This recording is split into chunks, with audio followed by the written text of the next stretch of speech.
Hello everyone. तो आज हम लोग पढ़ेंगे जीन बैंक्स और जीन सेंचुरीज में क्या डिफरेंस है। ठीक है। सबसे पहले हम लोग बात करेंगे जीन बैंक्स की। तो जीन बैंक्स नॉर्मल हम अगर बात करें अपने डे टू डे लाइफ में, तो जो हम बैंक वर्ड का मतलब समझते हैं वो यही समझते हैं कि बैंक में बहुत सारे लोगों के पैसे पड़े होते हैं और हम जब जाते हैं जितना अमाउंट हमें चाहिए होता है, पैसे निकालने होते हैं हमें जितने, उतने हम बैंक से पैसे लेकर अपने घर आ जाते हैं। उसी तरीके से जीन बैंक्स होते हैं। जीन बैंक्स में पैसे नहीं होते, पैसों की जगह जर्म प्लाज्म कंजर्व करके रखते हैं हम लोग। ठीक है। जर्म प्लाज्म क्या होगा कि प्रोपेगेटिंग मटेरियल होगा किसी भी क्रॉप्स का, मतलब जैसे सीड्स हो गए, तो जीन बैंक्स में सीड्स कंजर्व करके रख सकते हैं। तो हमें अगर कोई भी रिसर्च कैरी ऑन करनी है तो हम उस रिसर्च पर्पस के लिए सीड जीन बैंक्स के पास जाएंगे और वहाँ से जीन बैंक से अपना जो भी किसी भी क्रॉप पे हमें अपनी रिसर्च कैरी ऑन करनी है तो हम उस पर्टिकुलर क्रॉप का सीड्स जो है वो जीन बैंक से ले आएंगे। ठीक है। ये होते हैं जीन बैंक्स। अब जीन बैंक्स जो होते हैं वो दो टाइप के होते हैं, एक होता है सीड जीन बैंक और दूसरा होता है फील्ड जीन बैंक। ठीक है। तो जर्म प्लाज्म को हम लिविंग फॉर्म में कंजर्व करके रखते हैं जीन बैंक्स में। ठीक है। मतलब कि जो जर्म प्लाज्म हमारा कंजर्व होता है जीन बैंक्स में वो एक लिविंग फॉर्म में कंजर्व होता है। ठीक है। जैसे कि सीड्स की फॉर्म में या प्लांट्स की फॉर्म में। तो जो इसका पहला पार्ट है वो है सीड जीन बैंक। ठीक है। तो इस पिक्चर में मैंने आपको दिखाया है कि हम सीड्स को कंजर्व करके रखते हैं सीड जीन बैंक में। ठीक है। तो अब हम बात करते हैं सीड जीन बैंक्स होते क्या हैं। तो पहला पॉइंट तो यही है कि हम इनमें जो इन बैंक्स में जो जर्म प्लाज्म कंजर्व करके रखते हैं वो सीड्स की फॉर्म में कंजर्व करके रखते हैं। ठीक है। सेकंड पॉइंट क्या है कि जो ये सीड जीन बैंक्स होते हैं ये सिर्फ ऑर्थोडॉक्स सीड्स के लिए ही फेवरेबल होते हैं। ठीक है। अब ऑर्थोडॉक्स सीड्स क्या होते हैं? बेसिकली दो टाइप्स के सीड्स होते हैं, एक होते हैं रिकल्सिटेंट सीड्स और एक होते हैं ऑर्थोडॉक्स सीड्स। जो ऑर्थोडॉक्स सीड्स होते हैं ये लो मॉइस्चर कंटेंट होता है इनमें, मतलब अगर हम कुछ ऐसी स्पीसीज़ होती हैं जो ऑर्थोडॉक्स स्पीसीज़ होती हैं, मतलब उनके सीड्स को अगर हम लो मॉइस्चर कंटेंट में भी कंजर्व करके रखते हैं तो वो अपनी वायबिलिटी नहीं खोते हैं। ठीक है। जैसे कि एग्जांपल जो स्मॉल सीड क्रॉप्स होती हैं वो मोस्टली ऑर्थोडॉक्स सीड्स होते हैं। ठीक है। और जो रिकल्सिटेंट सीड्स क्या होते हैं कि अगर उन स्पीसीज़ के सीड्स को हम लो टेम्परेचर पे, लो मॉइस्चर कंटेंट में अगर हम स्टोर करते हैं तो वो वायबल नहीं रहते हैं वो सीड्स। ठीक है। मोस्टली जो जिन क्रॉप स्पीसीज़ के सीड्स लार्ज इन साइज़ होते हैं वो ऑर्थोडॉक्स वो रिकल्सिटेंट सीड्स होते हैं। ठीक है। और जिन क्रॉप स्पीसीज़ के seeds basically means generally small size के होते हैं जैसे वीट, राइस, इन सब के सीड्स इन्हें हम लो मॉइस्चर कंटेंट पे स्टोर करके रख सकते हैं, वो ऑर्थोडॉक्स सीड्स होते हैं। ठीक है। तो नेक्स्ट पॉइंट इसका क्या है कि large number of germ plasm और entire viability can be conserved in small place. ठीक है। तो इसका मतलब क्या हो गया कि जैसे इस पिक्चर में मैंने आपको दिखाया है कि हम बहुत सारे मतलब बहुत सारी, पहले तो ये बात है कि बहुत सारे क्रॉप्स के सीड्स हम एक साथ कंजर्व कर सकते हैं, मतलब जो भी उसमें डिफरेंट वेरिएबिलिटी होगी क्रॉप स्पीसीज़ में उन सब वेरिएबिलिटी को हम एक साथ एक जगह पर कम स्पेस में रख सकते हैं, है ना। जैसे हमने एक स्पीसीज़ के सीड्स रख लिए, ये दूसरी के, ये तीसरी के, तो एक साथ हम बहुत सारे सीड्स को कंजर्व करके रख सकते हैं जर्म प्लाज्म को, है ना, किसी भी क्रॉप के सीड जीन बैंक्स में।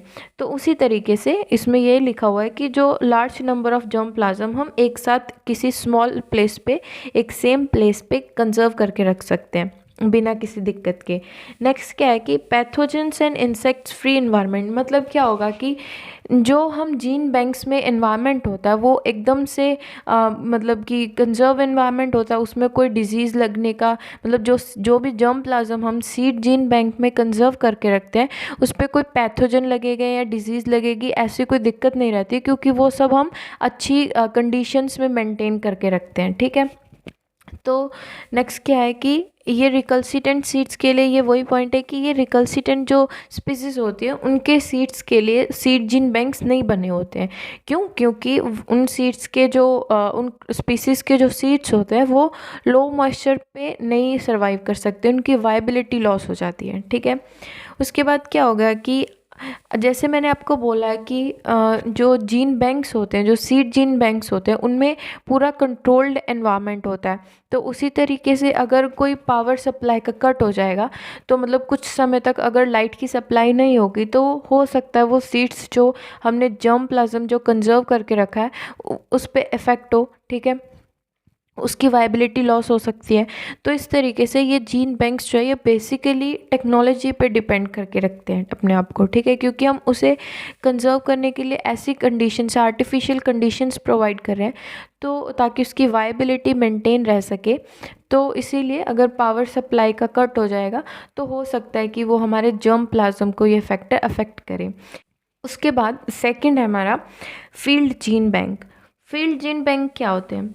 जैसे हमने पहले पढ़ा कि वो सीड जीन बैंक थे, उसमें हम जर्म प्लाज्म को सीड की फॉर्म में कंजर्व कर रहे थे, पर यहाँ पे हम जर्म प्लाज्म को प्लांट्स की फॉर्म में कंजर्व कर रहे हैं। फील्ड में हम उन्हें कंजर्व करने की कोशिश कर रहे हैं, ठीक है। इसे प्लांट जीन बैंक भी कहते हैं। क्यों? क्योंकि हम वही बात है कि जर्म प्लाज्म को हम प्लांट की फॉर्म्स में कंजर्व करने की कोशिश कर रहे हैं, ठीक है। सेकंड क्या है कि germ plasm maintained in the form of plants, वो ये कि हम जर्म प्लाज्म को प्लांट की फॉर्म में मेंटेन करके रखते हैं। अब पीछे वाले स्लाइड्स में क्या था कि जिसमें सीड जीन बैंक था, उसमें हम ऑर्थोडॉक्स सीड्स को कंजर्व करके रख रहे थे, पर इस स्लाइड में हमने लिखा हुआ है कि रिकल्सिटेंट सीड्स को हम कंजर्व करके रख सकते हैं। तो मतलब क्या होगा कि यहाँ पे हम जो सीड्स लो टेम्परेचर पे अपनी वायबिलिटी लॉस कर देते हैं, उन सीड्स को हम फील्ड जीन बैंक में कंजर्व करके रख सकते हैं, ठीक है।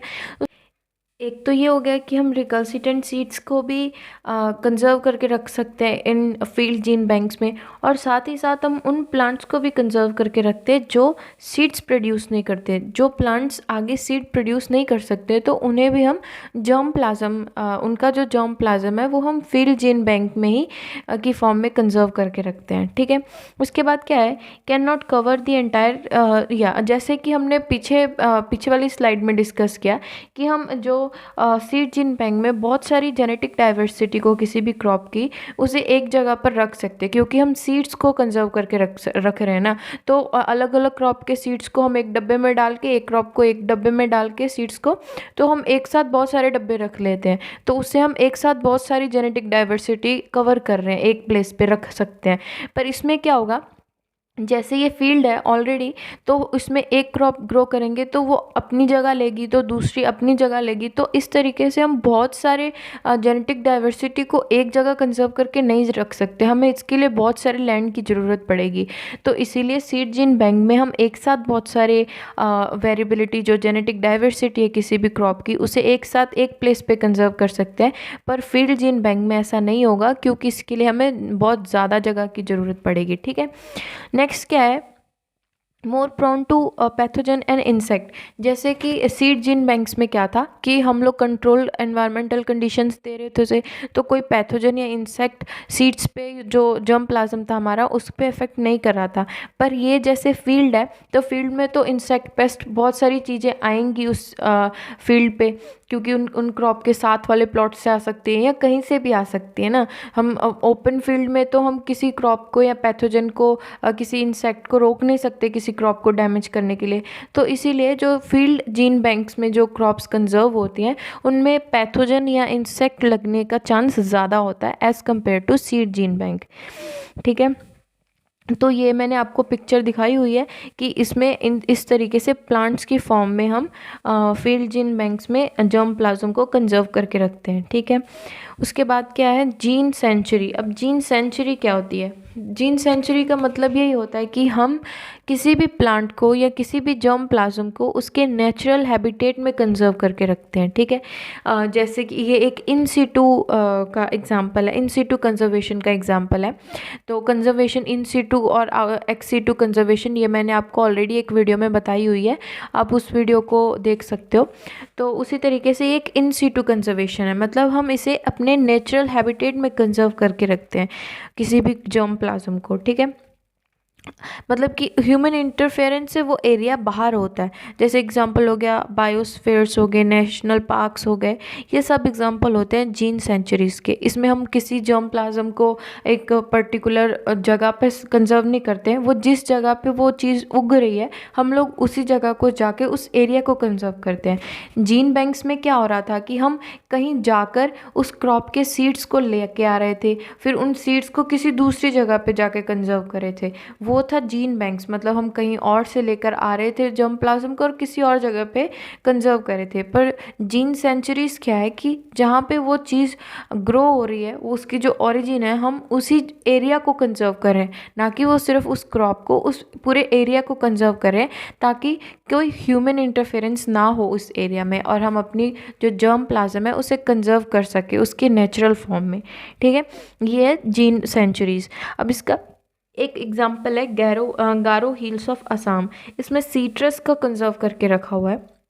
मतलब ये पहली जीन सेंचुरी थी जिसमें हमने सीट्रस को कंजर्व करके रखा हुआ था उसके नेचुरल हैबिटेट में। ठीक है, यही है कि हम इसमें अपनी सेंटर ऑफ ओरिजिन, मतलब जहाँ पे वो क्रॉप ग्रो हुई है उस ओरिजिन को ही कंजर्व करके रखते हैं। ठीक है, तो ये था जीन सेंचुरी और जीन बैंक्स का डिफरेंस। होप आपको ये वीडियो अच्छी लगी होगी। If you like my video then please like, share and comment my channel. Thank you.